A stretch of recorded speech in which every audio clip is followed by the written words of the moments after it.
Graxa nada mais é do que um lubrificante composto por uma massa, e aí ela pode ser mineral ou sintética, mais alguns aditivos, para que você consiga dar espessamento nela, né, para ela ficar pegajosa. E aí pode ser lítio ou algum outro tipo de sabão, pode ser grafite, pode ser alguma outra coisa polimérica.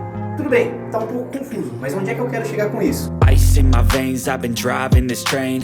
Years in this lane, there's no stopping this flame. Cause I came to the game and I changed it to play how I like, rearranged it to my own domain. Yeah. Só de olhar, qual que é a diferença dessa graxa para essa graxa? Ah, essa é mais amarela e essa é mais vermelha. Então quer dizer, não importa a marca, mas toda vez que eu comprar uma vermelha, ela vai ter características iguais? Toda vez que eu comprar uma amarela, verdinha assim, ela vai ter características iguais? Não é assim. Então, a gente precisa de especificações para a maioria das coisas que a gente precisa comprar. A gente faz isso na hora de escolher um leite, a gente faz isso na hora de escolher um tipo de refrigerante, a gente faz isso na hora de escolher um tipo de cerveja, no arroz. E eu tô falando só de comida, mas aí a gente pode escolher uma peça para um carro. Na hora que você vai escolher o grupo da transmissão da tua bicicleta, você não leva em consideração algumas especificações e tudo mais. Então por que que nesse universo de lubrificantes no geral, a gente não leva isso em consideração? O grande lance aqui, derivados de petróleo ou lubrificantes no geral, combustíveis no geral, você não tem acesso aos ingredientes que são utilizados para ser feito, para se fazer aquele tipo de lubrificante. E aí, quando a gente usa moto e carro como exemplo, a gente pelo menos tem algumas normas, tá? Seja uma norma SAE, seja uma norma ABNT, seja o que for, né? Então, esses SAE, ABNT, são órgãos que vão lá e regulamentam, do tipo assim, olha, esse daqui é um óleo 20W50 de viscosidade e o nível de aditivação dele é SL. Se o motor da tua moto aceita esse lubrificante, quer dizer que ele serve. Legal, mas qual é a diferença então desse lubrificante aqui 20W50 para esse lubrificante aqui que também é 20W50? Bom, uma coisa básica e prática assim, logo de cara que eu consigo ver que esse cara custa R$25 e esse daqui custa 50. E aí que entram as grandes coisas que a gente não tem tanto acesso assim para conseguir entender o que tem por trás. Esse cara aqui é feito de óleo reaproveitado. Ah, quer dizer que é um óleo recalchutado? Não, eles refinam o que precisa refinar do óleo antigo e usam um pouquinho na hora da formulação do óleo novo. Sei lá, 15%, 20%. Aí você imagina o que isso acontece com o valor. Já derruba. Esse daqui é 100% novo, é sempre vindo de fontes novas, né? Não tem nada reaproveitado. Que mais? Esse cara aqui é 100% de origem mineral. Esse daqui já não é. Uma porcentagem dele já é sintético. Isso quer dizer o quê? Que esse cara e esse cara têm em comum a especificação 20W50 com o mínimo de aditivação. Aqui é um SL e aqui é um SM. Quanto maior a letra, maior a capacidade, a carga de aditivos ele tem. O nível de pureza e de aditivação faz com que a diferença desse cara para esse cara seja de 100%. Então custa 2 vezes mais caro se a gente sair dessa marca para essa. Tudo bem, por que eu tô falando isso? Porque é o seguinte, eu tenho para mim que eu preciso trocar óleo do motor da minha moto ou do meu carro, de acordo com o que o fabricante manda. Eu tenho dinheiro e condições para fazer as trocas com o melhor óleo possível? Cabe no meu orçamento? Na minha moto não cabe, porque as trocas são intervaladas, vai bastante coisa. Tá, então eu vou usar o que cabe no meu orçamento, que é esse cara aqui, tá bom? Ah, no meu carro eu faço questão de manter o nível de lubrificante mais absurdo que eu puder usar, porque eu acredito que quanto mais você investe num nível de lubrificante, numa qualidade de lubrificante, mais longevidade você vai dar para o teu motor. Qual é o pulo do gato disso? A periodicidade de troca é muito mais importante do que o valor de aditivo e a carga de aditivo, sendo que a especificação é a mesma. Se a gente estiver batendo na tecla de que precisa ser um 2050 pelo menos SL, isso daqui atende, né? Não adianta eu comprar esse cara aqui e falar assim, nossa, custa o dobro, vou esperar o dobro para trocar, porque aí faz sentido pra caramba. Não vai, porque as aditivações vão embora, a qualidade do teu óleo conforme o tempo vai caindo, né? As características químicas que tem dele, físicas também, vão indo embora em função do tempo. Então, na minha concepção, e eu gosto de recomendar isso, é que você use lubrificante de acordo com aquilo que faz sentido. João, mas é um canal de bicicleta, por que você está me falando de moto e de carro? Porque eu gosto de trazer um monte de outros exemplos, que são exemplos reais também, mas que são exemplos que a gente pode fazer um paralelo, né? Então aqui a gente tem duas graxas de bicicleta. Qual a diferença entre elas? Eu sei que isso daqui é para suspensão e essa daqui é de uso geral. Qual é a diferença entre elas? De verdade, de especificação, não tem nada escrito, não tem rótulo na parte de trás. E pior do que o caso da moto e do carro, não tem norma para a gente seguir, para pelo menos a gente saber o que está acontecendo. Como é que a gente faz para comprar isso, então? E como é que a gente faz para tirar o maior proveito dessa informação, então? Existem, para mim, duas formas de você chegar numa conclusão e você tomar algum tipo de atitude com relação a isso. A primeira é um método que você vai pegar, comprar alguma coisa e testar na prática, né? Só que para isso você tem que entender que a prática ela tem que ter periodicidade, né? Como assim? Fiz uma revisão de cubo de roda, comprei uma graxa qualquer, coloquei lá dentro. Rodei 200 km. Abre, olha, tá como? Ah, perdeu coloração já. Ah, a graxa sumiu por causa da temperatura, alguma coisa nesse sentido. Pô, você tem que ir acompanhando, tá? E esse é um método, né? E foi mais ou menos como eu comecei a fazer as minhas coisas. Eu comecei a comprar graxas baratas, mas já conhecidas, e testar. E aí, qual que é o grande lance? Hoje, para uso geral, eu uso essa graxa aqui. E eu não vou fazer recomendação de nome porque o YouTube penaliza a gente. Mas ó, isso aqui não tem como errar. Vocês sabem que graxa é essa, que graxa que é essa daqui também.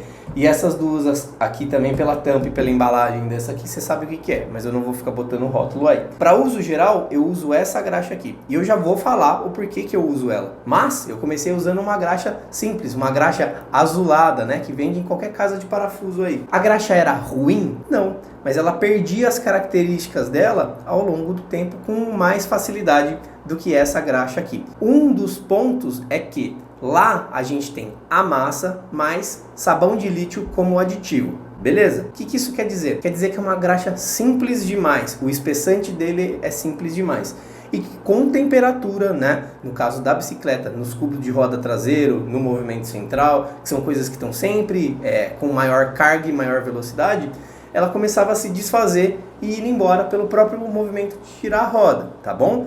Mais do que isso, ela perdia a aditivação dela, ou seja, ela estava azul numa semana, na minha outra semana ela já tinha perdido essa coloração. Pode ser por causa da temperatura, eu não vou saber dizer para você exatamente quais são as raízes disso, porque a gente não sabe o que a gente precisa testar. Precisaria de um laboratório químico que eu não tenho acesso hoje, tá bom? E aí, na prática, essa daqui, quando eu vou fazer uma outra intervenção dentro desse planejamento de manutenção preventiva que eu costumo fazer, ela está praticamente intacta e a quantidade que está colocada ali também está praticamente intacta. E aí o grande lance dessa graxa aqui é que o espessante, o aditivo dela é silicone e não sabão de lítio, tá bom? Então essa é uma graxa que em relação à temperatura ela se mantém dentro do cubo por mais tempo. Em relação a atrito, em relação a carga e tudo mais, ela suporta mais carga do que uma simples graxa de sabão de lítio normal, tá bom?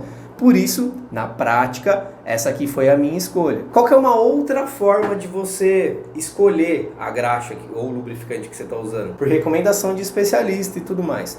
Por exemplo, quando eu comecei a fazer manutenção de RockShox, eu comprava a graxa da RockShox. Por quê? Porque eles sabem o que eles estão fazendo.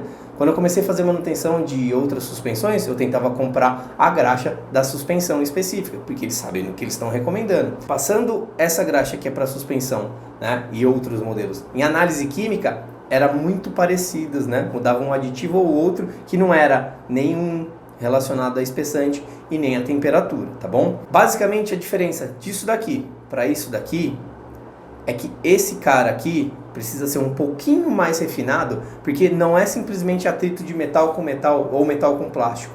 Tem vedadores dentro da suspensão, seja um retentor, seja um O-ring, seja uma membrana de pistão, alguma coisa desse sentido é plástico, é borracha e ele não pode ser atacado. Eu já montei suspensão com essa daqui para fazer teste, já montei uma XCM minha, né? Só que a XCM não tem nada lá dentro, né? Então, teoricamente não tem problema.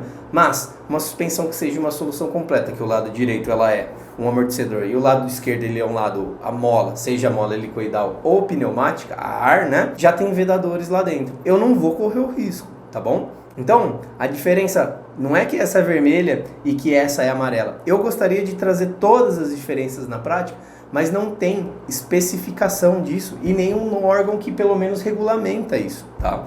O grande lance é que isso daqui, para uso geral, funciona melhor, dura mais tempo, e essa daqui, para suspensão, ela tem um tratamento um pouquinho diferente dessa de uso geral aqui, porque aqui a gente tem, de fato, um cuidado extra para que isso não ataque, não agrida borrachas e plásticos e outros vedadores que tenham ali na sua suspensão. E a grande pergunta é a seguinte: vale a pena investir em coisas mais caras, mais elevadas de valor, ou vale a pena você simplesmente comprar o mínimo possível e já era? Na hora que eu fiz o comparativo aqui, deu para entender qual que é o meu tipo de posicionamento.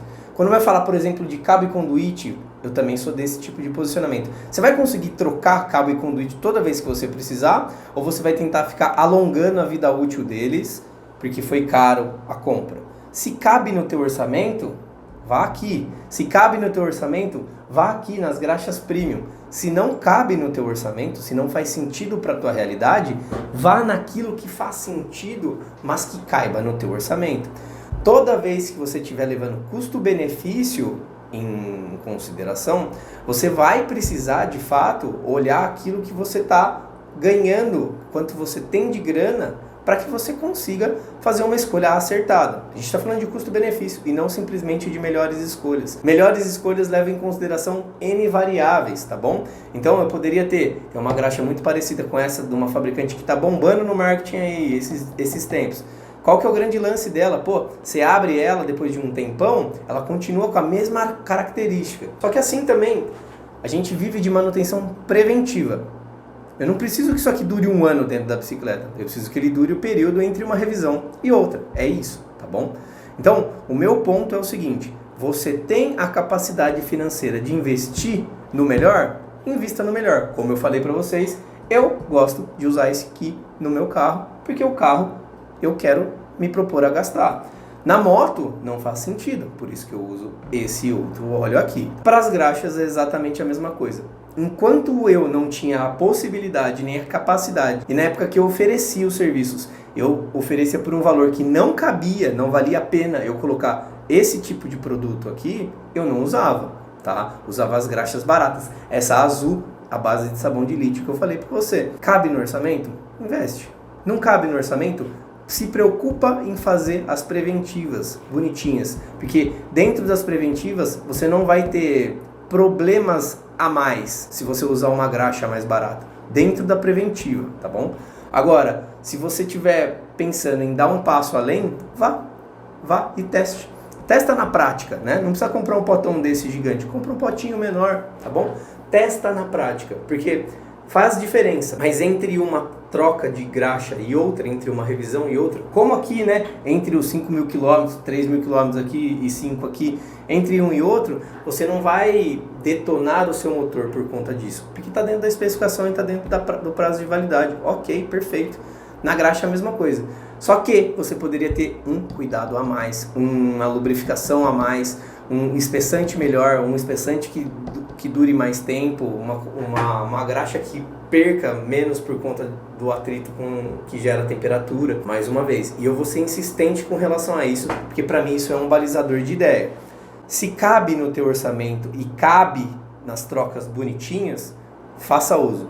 Se não cabe no teu orçamento e não cabe para fazer as trocas bonitinhas, opte pelo mais barato. Faça com a recorrência correta antes de fazer com o produto mais premium que existe no mercado. E eu usei alguns artigos de fora, e eu vou deixar aqui algumas coisas na descrição. E eu usei um vídeo do meu amigo Roberto também lá da Shimano, tá?